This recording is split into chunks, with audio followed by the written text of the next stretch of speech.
여기 보시면은 배가 상당히 이렇게 불러왔죠. 제가 알리에서 셀을 구입을 좀 해주십사 했더니 이렇게 구입을 해서 왔습니다. 요 셀로 요 4개를 교체를 하면서 보내오실 때 여기 보면 만충전이 되어 있잖아요. 셀을 교체를 할 때에는 60% 정도 충전된 상태로 보내주시는 것이 고장이 발생되지 않는 게 생각을 하고 있습니다. 이 케이스를 개봉을 하고 이 셀들을 교체하는 과정을 한번 보여드리겠습니다.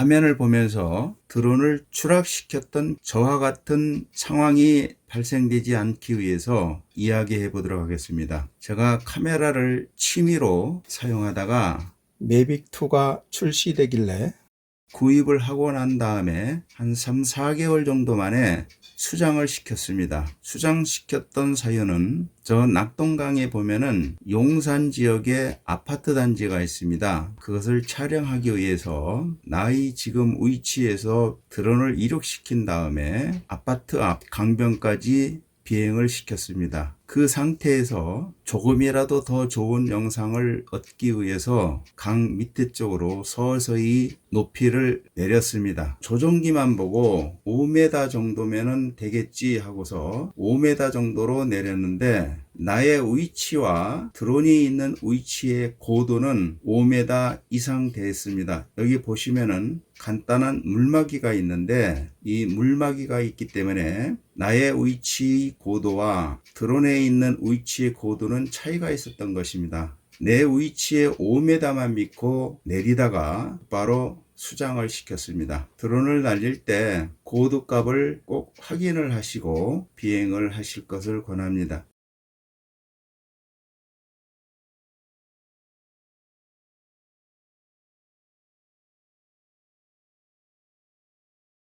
배터리 케이스를 전부 다 개봉을 했습니다. 그래서 1번, 2번, 3번, 4번이 되는데 요 2번은 보니까 다른 거에 비해서 이 천이 다른 건 전부 다 까맣죠. 흰 천으로 되어 있네요. 별 문제는 없겠죠. 그 다음에 이게 온도 센서인데 실리콘을 붙인 다음에 이거 붙여야 되는데 정품으로 구입을 한 건 맞는지는 모르겠는데 요거는 QR코드가 있고 DJI 마크가 있고 이건 없습니다. 나머지도 다 없고 해체 작업하는 것을 보여드리도록 하겠습니다. 우선은 1번 두 번째 사고는 드론 조종 방법 중에서 ORBT라는 기능이 있는데 이것은 피사체를 중심으로 360도 원을 그리면서 촬영하는 방법입니다. 이 방법을 잘못 사용했다가는 측면을 볼 수 없기 때문에 일부 회원님들도 사고가 난 것으로 알고 있습니다. 건물에 충돌시키는 바람에 부품을 사용할 수 없을 정도로 완전히 박살을 낸 경험이 있습니다. 다음에 세 번째는 드론 낚시를 한다고 알리에서 이러한 제품을 구입을 해서 드론에 장착을 하고 낚싯줄을 연결한 다음에 강이나 바다로 전진을 시키면서 목표 지점에 갔을 때 조종기에 있는 센서를 이용해서 낙하를 시키는 방법인데 이때 손은 드론을 조종해야 되고 눈은 낚싯줄을 봐야 되는데 낚싯줄이 낚싯대에 걸리는 경우가 있는데 드론은 곧바로 추락을 하게 됩니다. 그래서 특히 드론 낚시를 할 때에는 정말 조심을 해서 사용해야 된다는 것. 이 정도로 제가 발생시켰던 사고를 이야기 드린 것은 처음 드론을 입문하시는 분은 참고하십사 하는 마음으로 이야기를 했습니다. 이러한 사고가 발생될 수 있는 원인들을 종합적으로 자료를 모아서 어떠한 한 콘텐츠에 올려놓는 것도 드론을 입문하는 분들한테 좋은 방법이 아닌가 생각을 하고 있습니다. 가끔씩 회원님들이 수리 부탁을 해가지고 수리를 하고 있지만은 시간이 그렇게 많지는 않습니다. 매빅2를 구입한 후 안동 시내 주변에서만 촬영을 하다가 촬영 범위가 적은 것 같아 가지고 캠핑카를 구입했습니다. 전국을 여행 다니면서 드론 촬영도 하고 그렇게 지냈습니다. 한번 여행을 떠나면은 한 20일 정도 머물다 오기도 합니다. 그렇기 때문에 배터리 수리를 저한테 맡길 때에는 보내기 전에 연락을 주시고 배송해 주시기 바랍니다. 전국을 다니면서 드론으로 비행 촬영도 했지만은 애로사항이 있는데, 어떠한 지역을 여행을 떠났을 때에는 떠나기 전에 그 지역의 비행 승인 신청과 촬영 허가를 받고 준비를 해서 떠나지만, 가끔씩 여행을 떠나다 보면은 정처 없이 집을 나설 때가 많습니다. 여행 중에 드론 촬영을 하고 싶어도 비행 허가 신청을 안 했기 때문에 마음 놓고 촬영도 못하고 지나갈 때가 많습니다. 특히 해안선 지역에서는 비행 허가와 촬영 허가를 받았다 하더라도 해당 군부대에 영상 파일을 보낸 다음에 검열을 받고 유튜브나 카페에 올리는 것을 권합니다. 가끔씩 제가 느끼는 것은 비행 허가 지역도 아니고 안전 비행만 할 수 있는 지역이라 하더라도 혹시나 해가지고 모든 절차를 밟고 영상 파일을 보내보면은 우리나라 해안가에는 여러 곳에 초소가 있습니다. 우리가 눈으로는 확인할 수가 없지만은 그 파일을 군 부대에 보내보면은 어떠한 지역에 시설물이 있다라는 것을 표시해주고 이 영상은 삭제를 해 주십시오라고 답변이 옵니다. 가급적이면은 드론 비행 및 촬영 승인을 받은 다음에 모든 절차를 밟은 다음에 영상을 공개하는 것이 나중에 뒤탈이 없을 거로 생각을 하고 있습니다.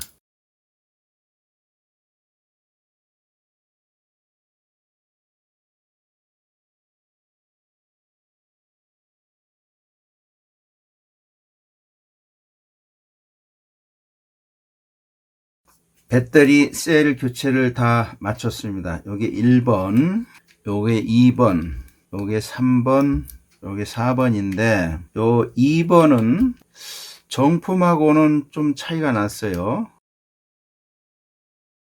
2번은 여기에 QR코드가 붙어 있었는데 정품은 여기에 QR코드가 붙어 있습니다. 나머지 두 개도 다 연결선에 붙어 있습니다. 배터리를 이렇게 봤을 때 규격이 90387이고 용량은 3580mAh였습니다. 그런데 정품 배터리 셀은 943871이었습니다. 3800으로 알고 있습니다. 다음에 요번에 교체하는 셀은 923872이고 용량은 3700mAh입니다. 그러면 여기 정품에 보면 943871이고 그러면은 이 규격의 숫자는 무엇을 표시하느냐면은 요 표에서 보는 바와 같이 배터리 셀 폭이 920mm라는 소리입니다. 그 다음에 가로가 3800, 세로가 7200. 그래서 요 배터리 같은 경우는 923872라고 있습니다. 정품은 94387이고 3800mAh, 알리에서 구입한 배터리는 90387이 3580mAh, 셀을 구입한 것은 92387이로 3700mAh입니다. 알리에서 셀을 구입하실 때에는 이 명칭과 용량을 꼭 확인을 하시고 드론 기종에 맞는 규격품으로 구입을 해야 됩니다. 요 알리에서 구입한 것은 3580mAh이기 때문에 아마 사용하시면서 용량이 상당히 정품과 차이가 나지 않았을까 이런 생각을 갖게 됩니다. 납땜이 제대로 되어 있는지 한번 전압 체크를 해 보겠습니다. 11.84, 11.83, 11.83, 11.82. 지금 시간 오후 7시 57분인데 요거는 지금 충전이 다 시켰고 요것도 충전을 시켰는데 지금 3번째 충전을 하고 있습니다. 그 다음에 4번만 충전을 시키면은 이제 끝이 날 것 같은데, 다음에는 프로그램에도 들어가서 이 배터리는 비행 횟수가 105회로 상당히 관리를 잘한 배터리 같습니다.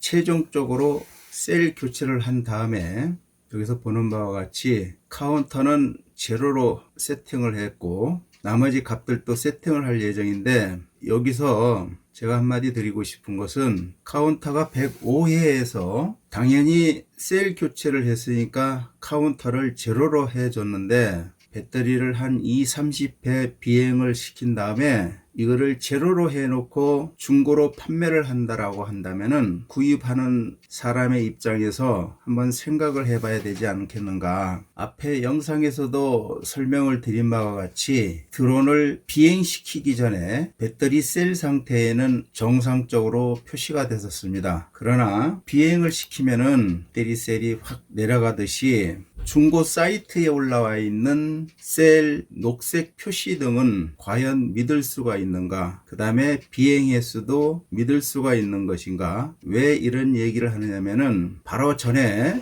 매빅 에어 2 셀 교체를 하는 영상을 보여드렸는데 나중에 그 두 번째 좀 이상하다 싶어서 이분한테 전화를 한번 해봤습니다. 이게 어떻게 구입을 한 것이냐 그랬더니만은 중고나라에서 아마 셀 표시만 보고 구입을 하신 것 같아요. 그렇다면은 제가 짐작컨대 정품이 아니라 알리에서 구입을 해서 사용을 하다가 이것을 중고 시장에 내놓은 게 아닌가 이런 의심을 갖게 됐습니다. 중고 배터리를 구입하실 때에는 이러한 사례도 있다라는 것을 주의를 해야 되겠다는 생각이 들어서 설명을 드렸습니다. 배터리 셀은 제가 구입하는 것보다 직접 알리에서 구입을 해가지고 저한테 보내주시는 것을 저는 바랍니다. 배터리 가격을 한번 알아보면은 요새 환율이 좀 높아가지고 이게 10만 3,800원인데 얼마 전에는 9만 한 3,000원 정도, 한 9만 원 정도까지 내려갔었는데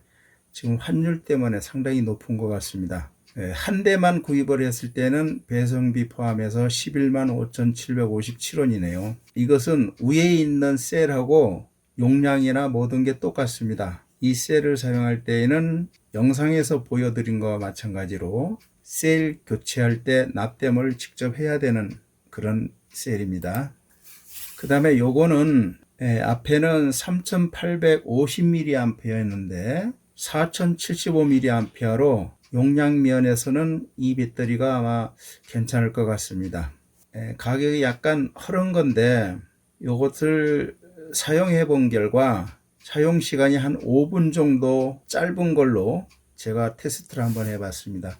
이거 사용해도 괜찮습니다. 다음 셀은 46,200원인데 이거는 제가 봤을 때 용량이 좀 부족한 배터리가 아닌가 이래 생각을 하고 있습니다. 매빅 에어 2는 셀이 24,900원이고 배송비 6,974원 그래서 31,874원인데 요 다른 모델들을 보면은 3,700mAh로 배송비 빼고 21,700원입니다. 3,500mAh로 배송비 빼고 23,350원. 다음 것은 3,580mAh로 22,950원. 근데 이게 수량이 지금 없어서 요 셀은 구입할 수가 없습니다. 그 다음 것은 24,900원이고 4,250mAh입니다. 구입을 할 때에는 이 용량을 확인을 하고 구입을 해서 저한테 보내주시면 되겠습니다. 이거는 매빅 에어로 배송비 포함하면 한 26,649원, 또 다른 것은 17,749원 요 정도 합니다. 그 다음에 이제 어느 분이 요 배터리가 이렇게 두 개가 이렇게 붙어 있는 배터리가 있습니다. 요걸 사용을 하면 어떠냐고 어느 분이 좀 물어보시길래 제 소견을 말씀드리면은 각 모델마다 드론의 크기가 다름으로써 모터의 크기도 다릅니다. 그 모터의 중량에 맞게끔 배터리가 설계되어 있는 거 아닌가 생각을 할 때 이러한 배터리를 매빅2에서 사용을 한다면은 모터가 과연 정상적으로 계속 동작을 할까요? 1톤 트럭 화물차에 1.5톤을 싣고 운행을 한다라고 했을 때 그 엔진의 수명은 어떻게 될까요? 이러한 배터리를 구입해 가지고 쓰는 사람은 사용할 수도 있지만은 드론을 언젠가는 누구한테 중고로 아마 팔 것입니다. 그러면은 그 판매된 드론은 본의 아니게 모터가 열이 나는 그러한 드론을 구입을 하게 되기 때문에 또 다른 사람한테 피해를 주는 거 아닌가 저는 그런 생각을 하고 있습니다.